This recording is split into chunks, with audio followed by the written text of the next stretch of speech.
西王朝のお姫様といえば、多くの人が知らないと思います。西王朝のお姫様には、グルン姫とヘショ姫の2つの称号があります。一般的に、王妃に生まれた娘がグルン姫である限り、側室に生まれた娘は一般的にヘショ姫と呼ばれます。今日お話ししているお姫様は、王妃でも側室でもありません。ツーシー大法のゴッド、ドーター、ロンショーグルン姫です。ロンショーグルン姫1854年から1924年までは、神事写本に掲載された最後の姫でした。カンポウテイの異母兄弟である、愛新覚羅、駅金の娘です。新優政変の後、ツーシー大法と治安大法は政治に耳を傾けた。駅記は、外国と国内の権力を引き継いだ重要な大臣になりました。長女はカンポの4年目の2月に生まれました。その時、ツーシー大法は彼女の恵みに加わりました。娘が住むために宮殿に入ることを宣言し、特別に名付けられたロンショーグルン姫。一般的に王子の娘はゲゲと呼ばれていますが、なぜロンショーは姫と呼ばれているのですか？それでもお姫様の中で最高の称号です。子供の頃、ロンショーグルン姫は頭が良くて可愛くて、皇帝にとても人気があり、よく宮殿に遊びに駆け寄りました。ツーシー大法が新優政変を発足させたい。駅金を丸め込むために、ロンショーグルン姫を宮殿に連れて行った。実際、彼らはロンショーグルン姫を人質に取り、愛新覚羅、駅金を脅迫した。そしてロンショーグルン姫をグルン姫と名付けました。その後、ツーシー大法は、駅金の力が徐々に成長するのを見て、不安を感じました。彼は、駅金のすべての地位を削除する理由を見つけ、また、ロンショーグルン姫、グルン姫の称号を削除しました。ロンショーグルン姫は、宮殿での彼女の身分を知っていました。無口になって、どんどん老練になってきました。ロンショーグルン姫のこの姿は、シー大法を非常に好きにし、宮殿の宦官と女中は、ロンショーグルン姫を王姫と呼びました。ロンショーグルン姫は、写真を撮るときはいつも真ん中に座っています。これは、ロンショーグルン姫の宮殿での身分が異常であることを示しています。若いロンショーグルン姫は傲慢で、他人をいじめ、姫が出て行ったとき、誰もが避けました。馬車は道を譲るために止まりました。ライダーたちは隠れるために通りや路地に走りました。ロンショーグルン姫が12歳の時、ツーシー大法はこの正直な女の子のために、彼女の義理の夫を選ぶことに主導権を握りました。実際、ツーシー大法はすでに彼女の最高の候補者であるフーチャジドアンを選んでいました。彼は満州の危険であるフーチャジン将の息子です。彼は穏やかで優しい性格で、それはツーシー大法が深く好きです。ロンショーグルン姫は結婚後、より幸せな生活を送りました。結婚してちょうど5年後、フーチャジドアンは病気で亡くなりました。ロンショーグルン姫は12歳で結婚し、ツーシー大法の手配の下で17歳で未亡人になった。ツーシー大法も幼い頃は未亡人だったので、同ビュアイアレムで、だから彼女を娘として受け入れて自分のそばに置きました。ロンショーグルン姫は人間で、顔はとても年をとっています。未亡人になった後はドレスアップすらしませんでした。ほぼ20歳の人は老婆のように見えます。彼女の外見は少し貧弱ですが、彼女は行儀が良くて賢明なので、ツーシー大砲は彼女をとても愛しています。彼女の言葉はツーシー大砲の心の中で非常に重要です。一般的に、ツーシー大砲は彼女の提案を受け入れます。ツーシー大砲はロンショーグルン姫を自分の娘として扱うこともあります。ロンショーグルン姫に告発されると、彼女は罰せに受け入れました。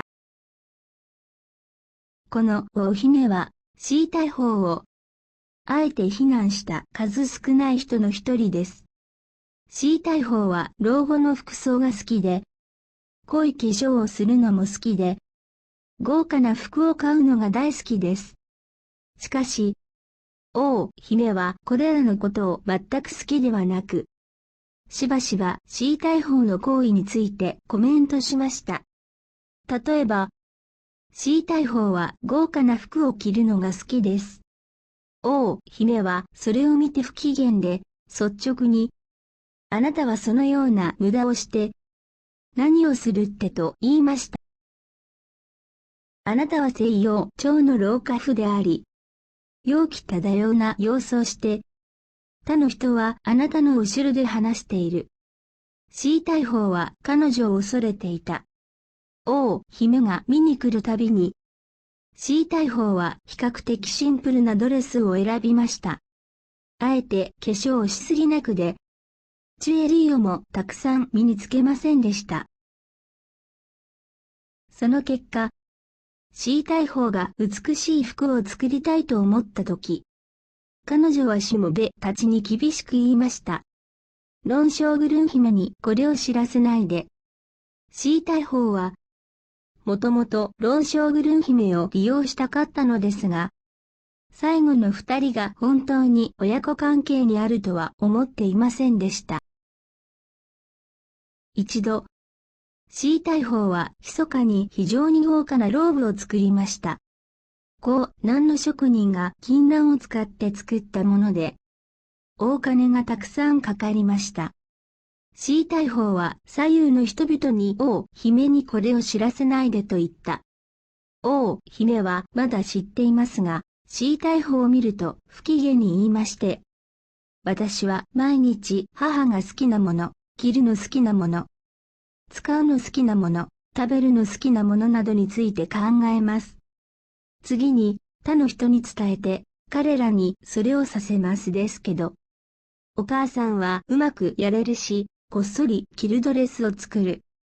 他の人に知らせしたら、私たち母と娘は何ですか？それで、シー大砲はすぐに主題を変えました。左右にナンセンスを話して、王姫が去るとすぐにシー大砲は、彼女の左右の人々に不平を言いました。誰かが王姫に言ったに違いない。さもなければ私はどうやって彼女に忠告されるだろう。おしゃべりなあなたたちのせいです。まず第一に、ロンショーグルン姫は決して、シー大砲に寵愛されすぎて、シー大砲を恐れさせたではなくて、ロンショーグルン姫は彼女の良い性格のため、静かで控えめな、複雑なハーレムの中で、彼女は観察が得意です。物事を公平に扱い、喜びや怒りを表現していません。リー・リエインを嫌うことを除けば、彼女は宮殿の誰とでも仲良くしている。彼女は親王の娘であり、シー大砲の養女であり、貴族や宮殿のエチケットにも精通している。王子と大臣の妻はシー大砲を訪問すると、彼女の取り決めを通り抜けませんでした。外国使節の妻が宮殿に入ったとしても、彼らは彼女が彼らを受け入れて同行する必要があります。言い換えれば、彼女は宮殿の内外で高い威信を楽しんでいます。C大砲と高女帝の関係が非常に悪いことは誰もが知っています。彼女は何度か彼を廃止しようとしましたが、何度か彼を守ろうとしたのは王姫でした。高女帝は王姫が C 大砲の親友であることを知っていましたが、彼女はエチケットを知っていて、対局もわかっていると思うの高女帝は、彼女をとても尊敬していました。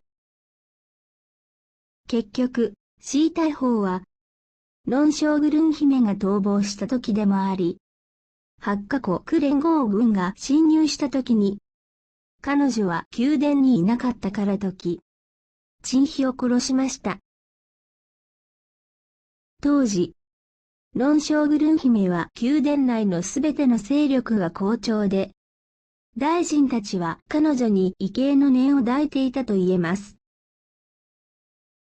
ロンショーグルン姫は、よく C 大砲にブツブツ言いましたが、彼女はこの母に忠実であることを本当に気にかけています。